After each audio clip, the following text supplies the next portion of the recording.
Morning, everybody. It's 9 o'clock, and 9 o'clock is with me, Father Warner. Today is Saturday, and the text today is taken from the book of Ecclesiastes, chapter 11, verse 9, all the way down to chapter 12, verse 8.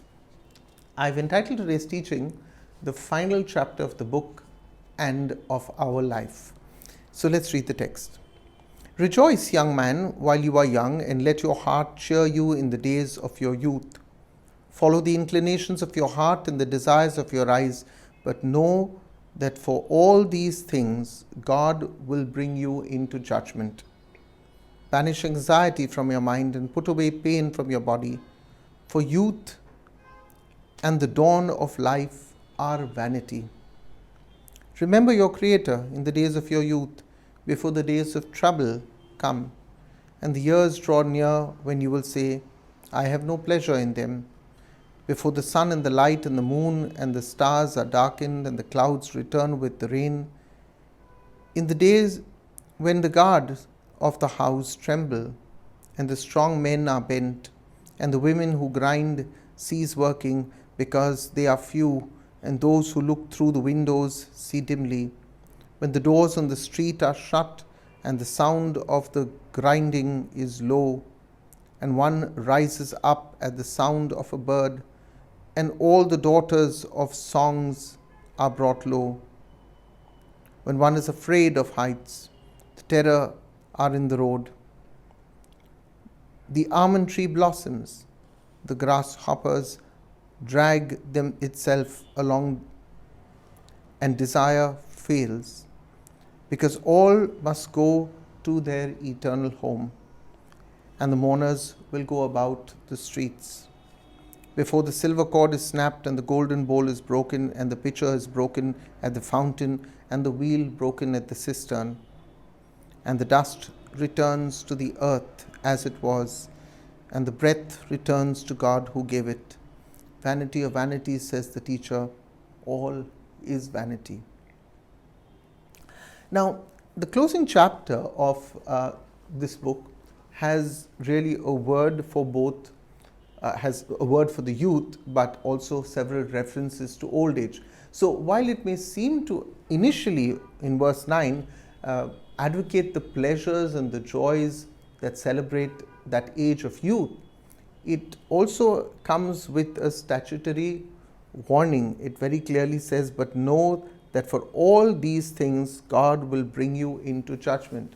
So while youth is to be enjoyed, and one is truly to rejoice in this gift, because youth is a gift, youth is not to be found also in a kind of an ascetic way of life. And while our hearts will beat for more when we are young and the eyes seek to follow its desires, such flirtations of our youth must be legitimate pleasures.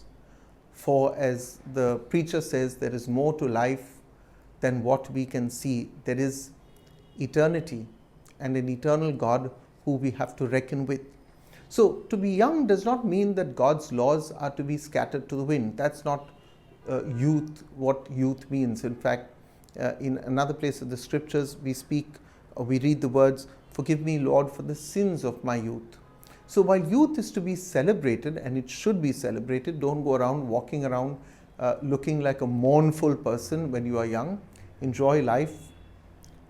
To just only seek its pleasures as if they were the be-all and the end-all of life, that would be, as the preacher says, habel, or it would be vanity, that wisp of smoke, and one is left clinging on to nothing.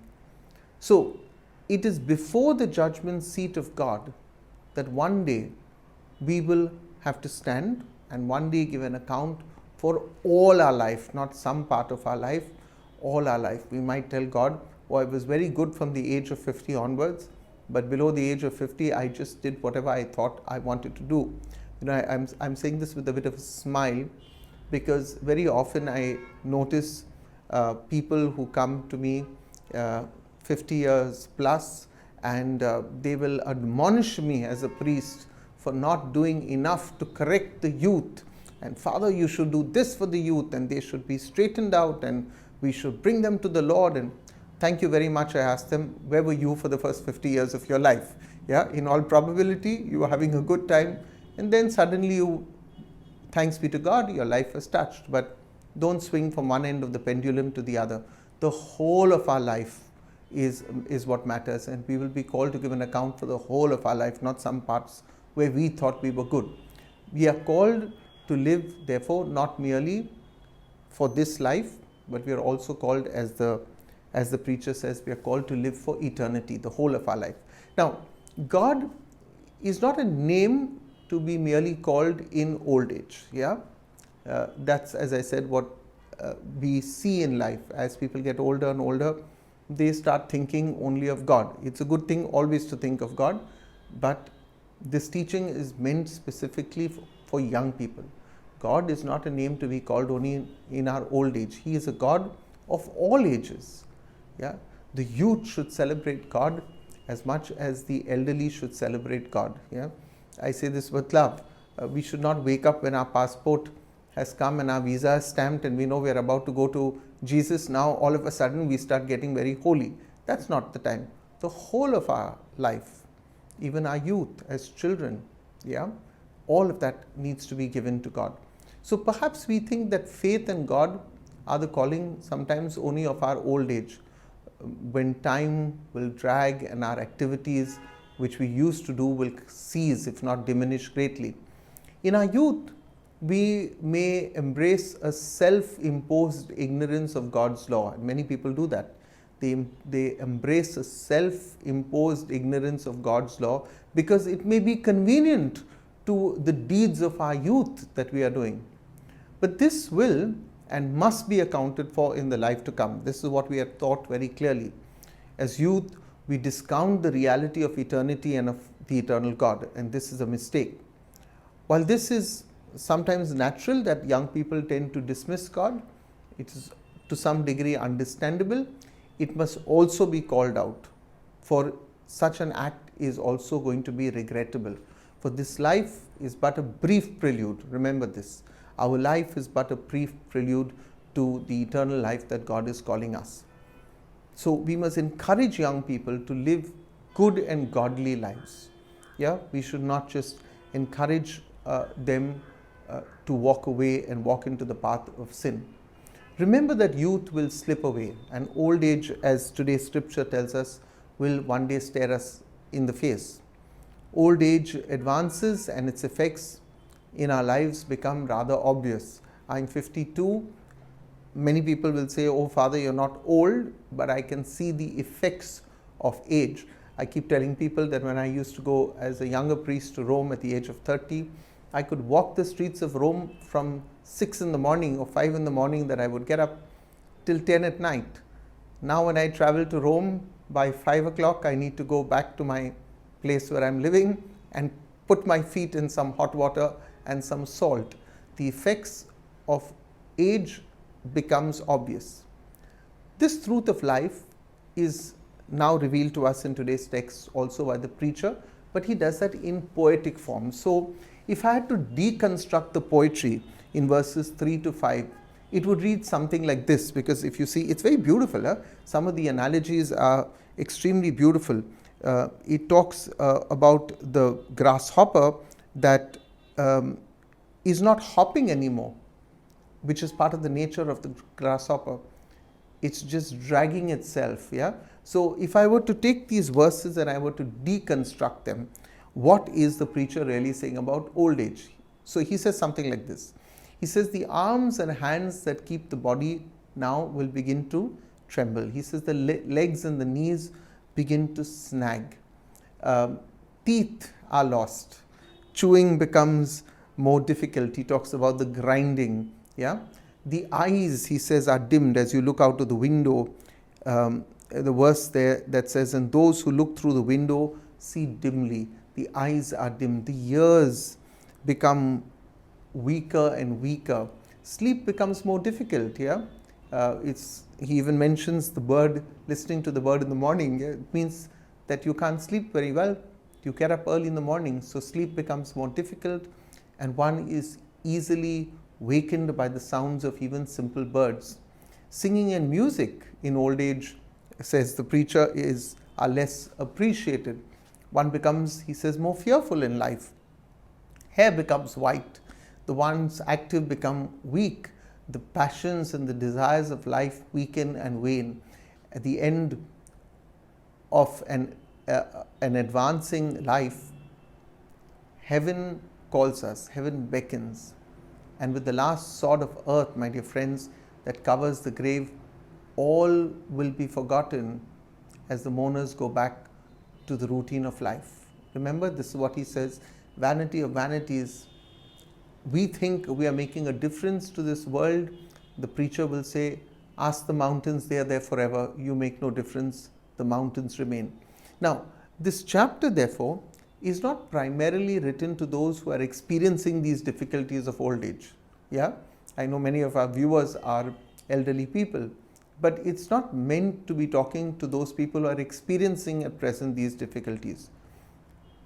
Older people already know about these things. I'm sure you know it. The preacher is writing to those who are in verse 1, as he mentions in verse 1, in the days of their youth. His target are those people who are living in the days of their youth. He's writing to younger people who know nothing from personal experience of the realities that he is talking about, he is describing. And so he is urging younger people to a certain way of living and thinking in light of the fact that, as he says, dark days are going to come, and he describes them as these dark days. Now, the text of today ends with a final plea, and that plea is, do not forget God, lest the sun goes down on you before that. So the preacher uses several metaphors to express this truth, and you'll see these metaphors in verses 6 to 8. Be it a golden bowl or an ordinary pitcher, when it breaks, it cannot be put together. And like these objects, we become dust and we will return to the earth. This is why, my dear friends, it is important for us to remember our Creator in this life, because remember, when life is over, one will have, as the preacher says again and again, one will have to give an account to God. And with that last consideration of death, the preacher ends his sayings just as he started them all the way back in chapter 1, verse 2. He began with those words, vanity of vanities, all is vanity. Now he'll end with vanity of vanities, says the teacher, all is vanity, in verse 8.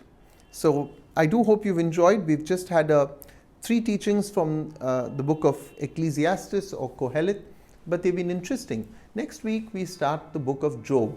This will be the 3rd of our books that form part of wisdom literature that we are looking at in these 2 weeks at the Eucharist. So I look forward to teaching. It's an interesting book, the book of Job, all of 42 chapters, and I may recommend that you start reading chapters 1 and chapters 2 and chapters 3. On Monday we'll do chapter 1.